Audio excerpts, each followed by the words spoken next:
Are you ready?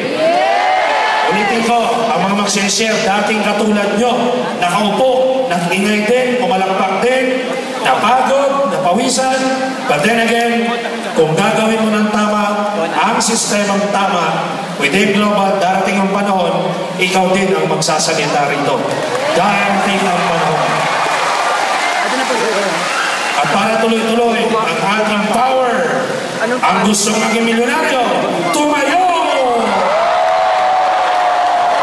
At palakpakan natin ang ating first na magte-testimony, 1 milyon, 2 milyon, 3 milyon. Ladies and gentlemen, family of Global, please welcome milyong-milyong palakpak para kay Mr. Rafi Vergara.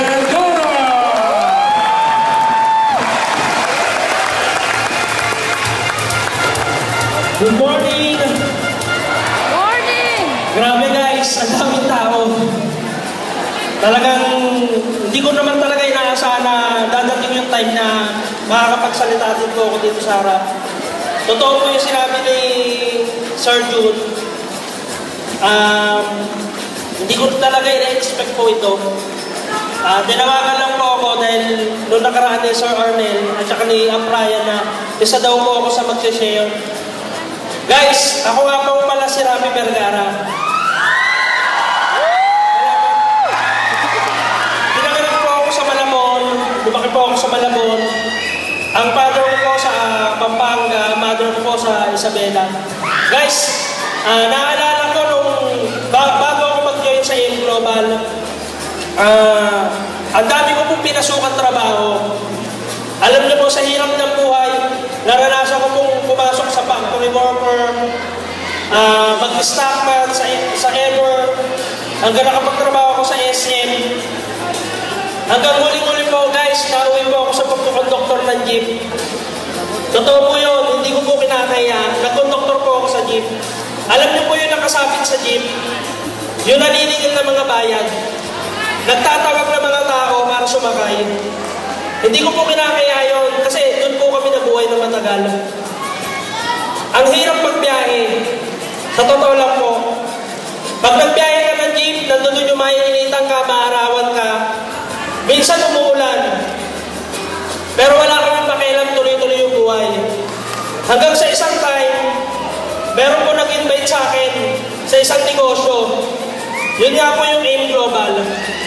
Noong una po, hindi ako makapaniwala na meron magsasabi na tao sa akin na po pwede daw ako umasenso sa buhay. Guys, madasalin po akong tao, mahilig po ako manalangin. Lagi ko pinapanalangin kay Lord, sana bigyan niya ako ng opportunity isang araw. Sana mabago din yung buhay ko. Napaka-timing nung inanong sa akin yung AM Global. Kasi nag-join po ako. Sinubukan ko lang po talaga. Noong una po talagang hindi po naging madali para sa akin. Kasi nga po, isa lang po akong konduktor ng jeep. Ang alam ko po, maningil ng mga pamasahe. Ang alam ko po, pagtawag ng mga pasahero. Ang sabi lang sa akin ng upline ko, Rafi, lakasan mo lang yung loob mo. Kung nagawa ng iba na umasenso sa AM Global, sigurado kaya mo rin. Guys, nakinig lang po ako sa upline ko. Nagsimula akong umatin ng mga training, ng mga NDO. Hindi po nagsawa yung upline ko. Nasuportahan ako, turuan. Kahit alam niya na isa lang akong konduktor ng jeep. Dumating po yung point na talagang sinusubok ako ng panahon. Ang hirap para sa isang kagaya ko na pumasok sa isang negosyo na gaya ng network marketing. Guys, naranasan po namin dito lahat ng hirap.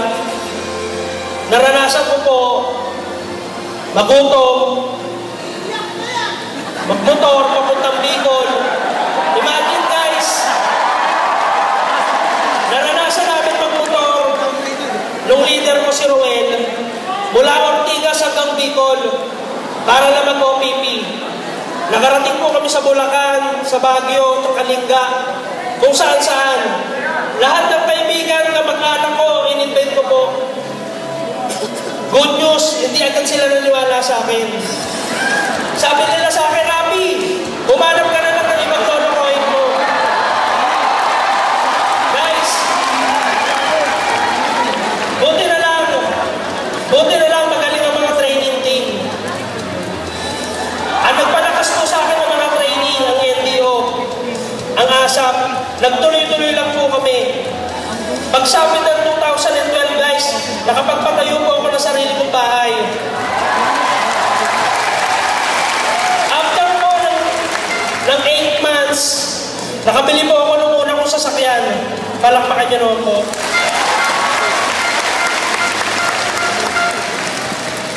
Hanggang sa inataw namin ang inataw yung AIM Global, lalo kami nang gigil ng grupo. Hindi po kami nag-stop. Bagaman marami mga pagsubok talaga yung dumating sa grupo, nagtuloy-tuloy lang kami, guys. Noong nakabili po ako ng unang kong sasakyan, after lang po ng 3 months, naglabas po ako ng panibagong sasakyan. Mitsubishi, Montero Sport, brand new po. Guys, para sa isang konduktor na gaya ko, dati ang pangarap ko, matuto magmaneho at maging jeepney driver. Gaya nung kaibigan mo driver. Pero sa AIM Global, guys, naging driver din po ako. Yun nga lang, driver ng sarili ko sasakyan. Tina-challenge ko po kayo, guys. Kung nagawa ko, isang konduktor lang, alam ko, baka mas maganda ang buhay nyo sa akin. Tama ba? Baka mas magaling kayo sa akin. Sa totoo lang, hindi po talaga ako magaling magsalita. Ang magaling talaga yung AIM Global. Ang maganda talaga yung sistema natin. Ang kailangan lang, ituloy-tuloy lang natin. I-share lang natin sa iba kung ano yung nakukuha natin dito sa AIM Global. Guys, 2014, nangangarap po ako na sarili kong mas malaking bahay. Good news, sa bait ng Diyos sa atin, 2014 din po, nakabili po ako ng malaking lote sa subdivision. Pagsapit ng 2014, guys, sinimulan na rin po namin paggawa ng plano yung bahay. Kami dalawa ng asawa ko, hindi po kami bumitaw. Kahit na maraming nag-uusik sa amin noong una, kahit ang daming hindi naniniwala noong una, hindi po kami tumigil na i-share ang ganda ng AIM Global.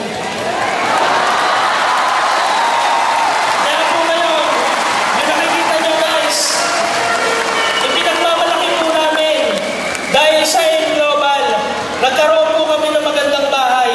Palakpakan nyo naman po. Dati po, nasa squatter lang po kami. Nakikitira sa nanay ko. Nakikikain. Nagmamakaawa sa mga kapatid ko na pautangin. Ngayon, guys, sa lugar namin, kilala po ako na nag-share, nagpapangutang na walang tubo. Guys, ang sarap ng feeling pag na-bless ka. Kasi anytime pwede ka mag-share. Lagi ko naaalala lahat ng hirap na pinagdaanan namin. Kaya lahat ng malapit sa akin, guys, hindi ko hinihindihan. Huwag lang pumungutang ng malaki. Yung tama lang. Tama ba? Yung po yung nagawa sa akin ng AIM Global. Kaya po ngayon, sinasamantala ko yung pagkakataon na to para pasalamatan ang upline ko na hindi nagsawa. Simula nung umpisa, kilala niya po ako. Halos nung nag-umpisa ako, wala na. Sira-sira yung pantalong ko. Halos napupudpud yung sapatos. Talagang madalas na utangan ko siya ng pera. Upline Ryan Tumada. Maraming salamat. Sa Unicorn Team, maraming salamat po. International Team. Guys, eto na lang po masasabi ko. Hindi po natin kasalanan pinanganak tayo ng mahirap. Pero kung mamamatay tayo ng mahirap, kasalanan na po natin. Pinakalas na masasabi ko,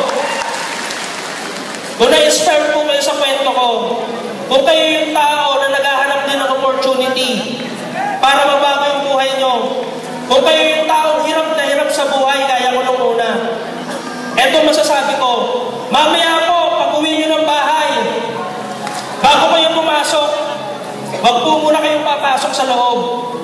Tignan nyo maigi yung itsura ng bahay nyo. Tignan nyo yung bintana, yung bubong. Tignan nyo yung pintuan, baka may sira na. Kung sa tingin nyo okay na yung bahay nyo, huwag mong gawin yung aim global. Ang gawin mo, pumasok ka sa loob, dumiretso ka sa kusina, tignan mo yung lamesa kung ano yung kinain mo sa maghapon ng pamilya mo. Guys, ganyan po yung ginawa ko nung una. Tinignan ko maigi yung sitwasyon ng bahay namin. Tinignan ko yung anak ko habang natutulog. Kung may diaper pa ba, kung may gatas pa ba na dinedede. Pinakahuli guys, tignan nyo yung mukha ng asawa nyo habang natutulog. Naniniwala ako, ang isang taong tulog, hindi makapagsinungaling. Kung siya ba nahihirapan na, kung siya ba hirap na hirap niya sa buhay. Tama? Baka kasi yung asawa natin, hindi natin namamalayan na papabayaan na natin. Guys, itanong mo sa sarili mo, eto ba